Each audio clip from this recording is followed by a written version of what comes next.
الحمدللہ رب العالمین والعاقبۃ للمتقین الصلاۃ والسلام علیک یا رسول اللہ۔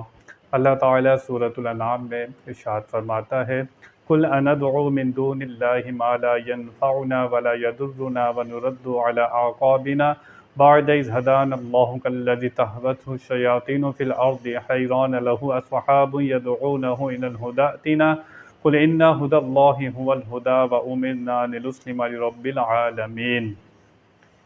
آپ کہیے کہ ہم اللہ کو چھوڑ کر اس کی پرستش کریں جو ہم کو نہ نفع دے سکتے ہیں نہ نقصان پہنچا سکتے ہیں، اور ہم اللہ کے ہدایت دینے کے بعد الٹے پاؤں لوٹا دیے جائیں، شخص کی طرح جس کو جنات نے جنگل میں بھٹکا دیا ہو، وہ اس حال میں حیران و پریشان پھر رہا ہو، اس کے احباب اس کو پکار رہے ہوں کہ یہ سیدھا راستہ ہے، ہمارے پاس آؤ۔ آپ کہیے کہ اللہ کا بتایا ہوا راستہ ہی سیدھا راستہ ہے، اور ہمیں حکم دیا گیا ہے کہ ہم تمام جہانوں کے رب کے لیے سر اطاعت خم کر دیں۔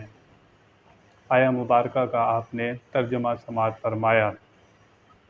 انسان کو ایمان مل جائے، ہدایت مل جائے، سیدھا راستہ مل جائے، کلمہ پڑھنے والا شخص کفر کی طرف لوٹنے کو اتنا برا جانے کہ اس کی جان چلی جائے تو پرواہ نہ کرے، لیکن کفر کی طرف نہ لوٹے۔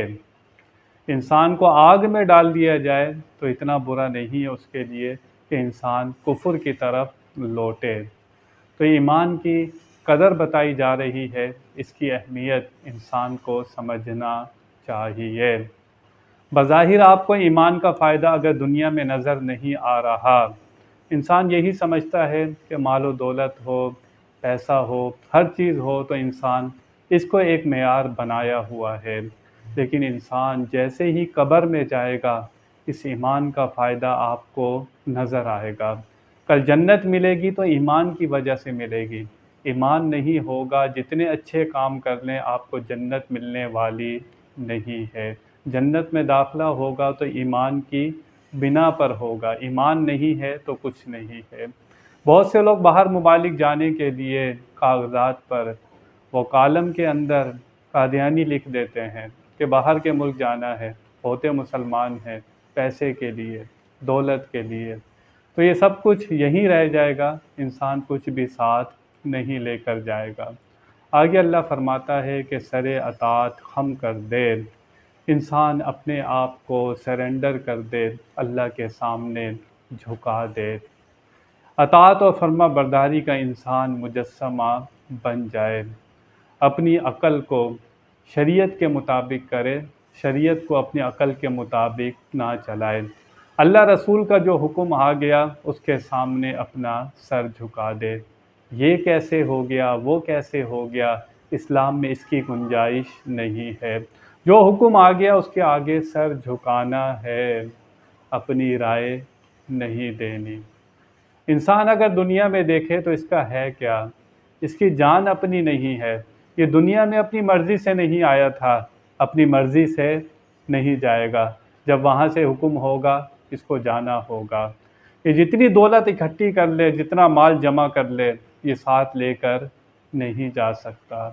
انسان اگر دیکھے تو دنیا میں اس کا کچھ بھی نہیں ہے، پھر انسان اتنا غرور، تکبر، حسد، سامنے والے کو ذلیل کرنا، اپنے آپ کو ترغم خان سمجھنا، انسان ایک ہوا ہے، یہ سانس اندر جا رہی ہے تو انسان عالم اجسام میں ہے، جسموں کی دنیا میں ہے، ابھی سانس نہیں آئے گی تو یہ عالم ارواح میں ہوگا، یہ پردے کی دنیا میں ہوگا۔ ایک سانس ہے تو یہاں پر ہے، سانس نہیں ہے تو وہاں پر ہے۔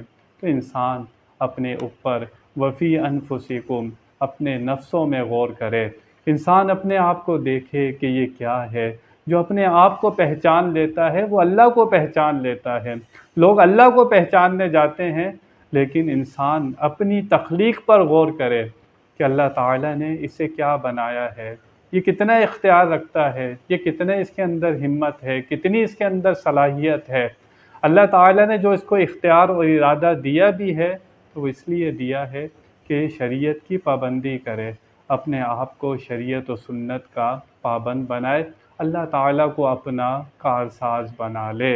یہی ہمیں اس پیغام دیا جا رہا ہے کہ انسان اللہ رسول کا فرما بردار ہونا چاہیے۔ اللہ تعالی ہمیں اس کی توفیق عطا فرمائے۔ وآخر دعوانا ان الحمد للہ رب العالمین۔